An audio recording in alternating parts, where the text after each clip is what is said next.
अहिल्या जी के पिता का क्या नाम था? उनके बच्चों की वंशावली क्या थी? कृपाचार्य और द्रोणाचार्य से किस प्रकार से उनका संबंध था? अर्थात त्रेता युग से द्वापर युग में किस प्रकार से वंशावली में लोगों का संबंध था, इसके बारे में बात करेंगे। भरत वंश का वर्णन, राजा रंतिदेव की कथा के बारे में बात करेंगे। जय हिंद साथियों, मैं आपका साथी रघुवंश, संयोजक, विश्व का सबसे लंबा तिरंगा समिति। श्रीमद् भगवत महापुराण के विभिन्न कथाओं के बारे में आपसे विभिन्न एपिसोड में चर्चा करते हुए आज हम इस कथा पर पहुंचते हैं और जो भी हमने बताया उसको सुनिए, अपने शास्त्रों को समझने का प्रयास करिए और इस चैनल को सब्सक्राइब भी करिए, लोगों तक पहुंचाने का प्रयास करिए, शेयर करिए, तब जाकर के हम अपनी संस्कृति और शास्त्र को जान पाएंगे। श्रीमद् भगवत महापुराण के कथाओं का, श्री रामचरित मानस के कथाओं का, ऐसे कथाओं का हम आप लोगों के सामने प्रस्तुतिकरण कर रहे हैं कि जो लोग कम इसको जानते हैं और कम समझते हैं। आइए हम बात करते हैं कि पिछले एपिसोड में भरद्वाज के बारे में बात किए थे। तो भरद्वाज के पुत्र मन्यु हुए, मन्यु के पुत्र बृहत्छत्र हुए, जय महावीर नर और गर्ग हुए। नर के पुत्र संस्कृति और इनके पुत्र और संस्कृत के पुत्र गुरु और रंतिदेव हुए। रंतिदेव की एक बहुत सुंदर कथा आती है। रंतिदेव बहुत ही धर्मात्मा थे। वह बिना उद्योग के जो भी दैववश मिल जाता था उससे अपना जीवन यापन करते थे। तो एक बार स्थिति ऐसी हो गई कि वह 48 दिन तक भूखे प्यासे, कुछ भी उनको नहीं मिला और 48 दिन तक पूरे परिवार सहित भूखे प्यासे रहे।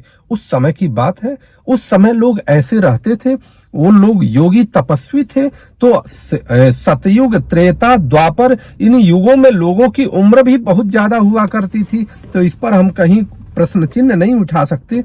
49वें दिन स्थिति यह हुआ कि किसी ने उन्हें खूब घी, मालपुआ इत्यादि जो भी उस समय व्यंजन था और पानी ला करके दे दिया कि इनके परिवार को भोजन के लिए। अब ये परिवार के सहित भोजन करने बैठे ही थे, तब तक एक ब्राह्मण देवता आ गए कि बहुत मैं भूखा हूं, निवेदन करते हुए। तो उसमें से ब्राह्मण देवता को भोजन कराया। ब्राह्मण देवता जब भोजन करके चले गए तो जो बचा हुआ भाग था, बचा हुआ जो शेष था, उसमें वो सारा चीज अपने में बांट करके अभी बैठने ही वाले थे खाने के लिए कि अब हम लोग ले लें। तो उसी के समय एक शूद्र आ गया। वह भी कहा कि मैं बहुत भूखा हूं, मुझे जो है कि भोजन दीजिए। तो अब उसको भी खिलाया। तब तक थोड़ी देर के बाद एक कुत्ता लिए हुए व्यक्ति आ गया। उसने भी कहा, जो बचा था कि उसको सब खिला दिया।